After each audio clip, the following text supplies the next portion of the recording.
it's good. Yeah, we're what are we, 2 days out? So we're pretty happy where it's at. We're really happy, really. So it's where we want it to be. Nothing really new from what we've done over the last 7 or 8 years. And yeah, compaction and the moisture is where we want it. Anything vastly different from the Shield game that was here a couple of weeks ago? I don't know if the bit weather affected the red ones. Not a lot. No, I suppose both Shield games, whether it's a red ball or the pink one, we're trying to replicate the Shield and the Test preparation. So yeah, very similar, Andrew. Is there anything different to that one from the previous pink ball pictures that we've done? Not really. You adapt every year and you tweak things every year. From our side, it's probably our height of cut during the off season more than anything, more than during the year. It's just some finer details that we just try to do to try and keep improving. From a curator's perspective, what is the ideal deck for a pink ball test that varies from a red ball? Again, everything tends to stay the same. So it's a coarse mat of grass, even grass cover, good deep moisture, but dry and hard. So something where the quicks will get a bit out of it. Spinners will be able to get some bite and turn and bounce. But also important for us to get some partnerships and the players and the batters to be able to play their shots. How many balls of grass are you looking at by match day? Should be around 6. Yeah. Right now we're at 7, but I reckon it'll be 6 millimetres. We get something into a 5-day big test. Do you think that's something that could happen in the weekend? Not sure, Tom. Like, the players will dictate that. So yeah, we'll look. All we do is try to produce a pitch that provides an even contest between bat and ball. Both teams have like elite bowlers, world-class bowlers. I mean, we've seen enough day-nighters to know that if you get the new rock under lights with 2 new batters in, that it can be very tricky. So, you know, the teams obviously play that game and adapt and are quite tactical when they do that. If there's an opportunity to get the new ball under lights, it'll be tricky. So if they don't, which the Shield pitch showed that if you didn't get the new ball under lights and you had a couple set batters in, you're able to see through some nighttime cricket. What about the bounce and is there any assistance for spinners on day 4, day 5? It should. Adelaide Oval traditionally plays a role, spin plays a role, so we don't see that changing, and I think history suggests that spin plays a role out here, most definitely.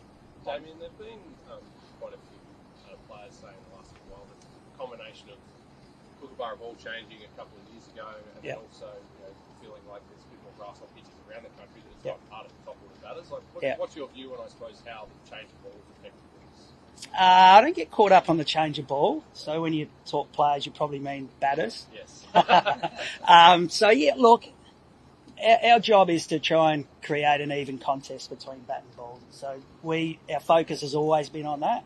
How do we produce an even contest, whether it was the old square that we had or whether it's a drop-in. So how do we produce that contest? For us, we've got a game plan that we stick to. In general, feedback has been really positive. Do we always get it right? You don't always get it right, but it's not through a lack of trying. So as long as you know that you're giving it your all, you're trying to create that balance, and you want the players to be able, or the batters to be able to have their time to shine as well. You just got to do the best you can. I don't get caught up in the ball side of things. My job's really just to produce a pitch and do the best I can with the strip of grass. So that's what we focus on. And we're always seeking feedback from the players. But yeah, we'll see how it goes this week. And what was the feedback about that looking for the game against Victoria a few weeks ago, where like it was a little bit like, I suppose, an old school, old square thing on the last day where Lloyd Pope's whipping the ball a long way. Yeah. It's that way. Yeah.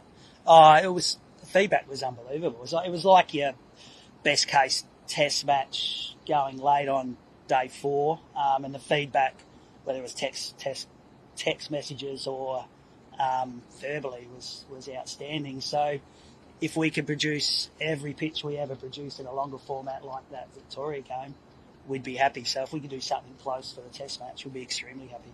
We saw the Perth wicket, on day 1 it was behaving completely different, and then from day 2 it just changed. What about this baking hot sun? Can we say that it will drastically change from day one to day two as the game progresses, or you think it will hold up? I'll never predict what is going to happen. You'll never hear me predict what I think will happen over the 5 days. You don't want the pitch drastically changing. Do you want it to change? Of course you do. A test match, you should see it change throughout the course of the 4 or 5 days. Drop-in pitches are a bit more challenging. There's no doubt about that, because they hold together so well. Traditionally in Adelaide, it should do enough with the new ball for the whole game, and it still should, grip into that grass and bounce and spin. So for the whole game.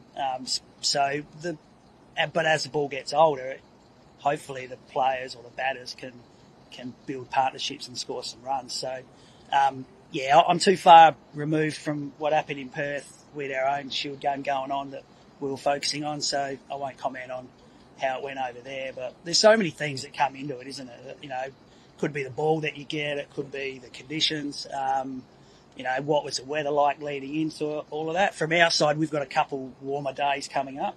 Friday looks like thunderstorms, which is a bit unique for Adelaide this time of year, but we just got to roll with it and control what we can control. Can you tell us the measurement of the grass, if you haven't already? 6 millimetres. 6 millimetres. Well, on game day. First day will be 6 millimetres. Okay. What is the difference between preparing a pitch for the red ball test match and a working ball? Nothing from our side. So probably in 2015, yes, it was definitely different. We left more grass on there to protect the ball. But we do that red ball, pink ball now. The same preparation techniques go into it. Exactly the same.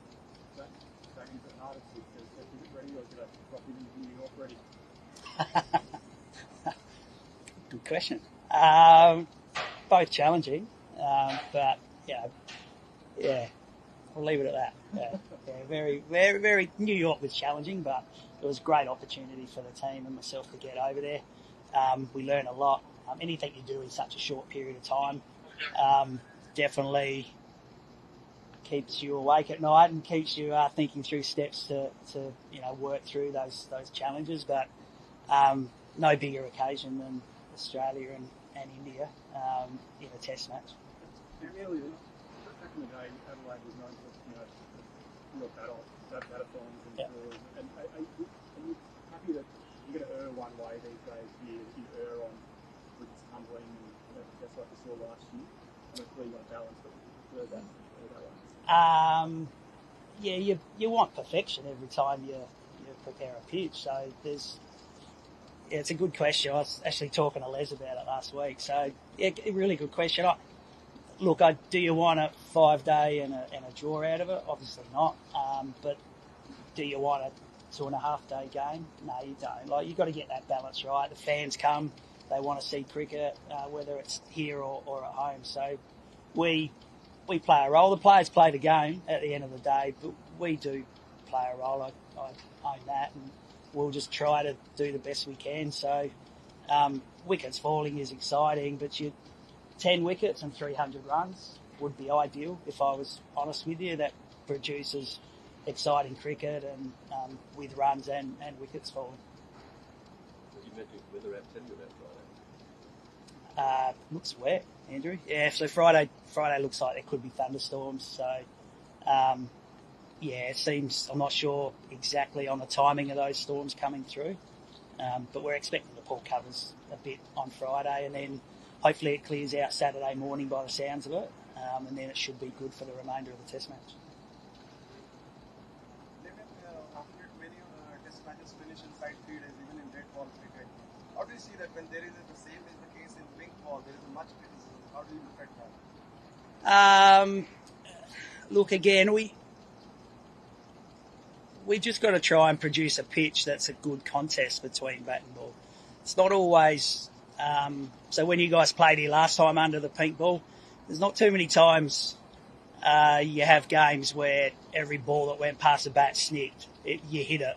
That doesn't happen too often. So on the morning of day 3, no one would have expected that test match to finish in 3 days. That was just some really good bowling from Australia.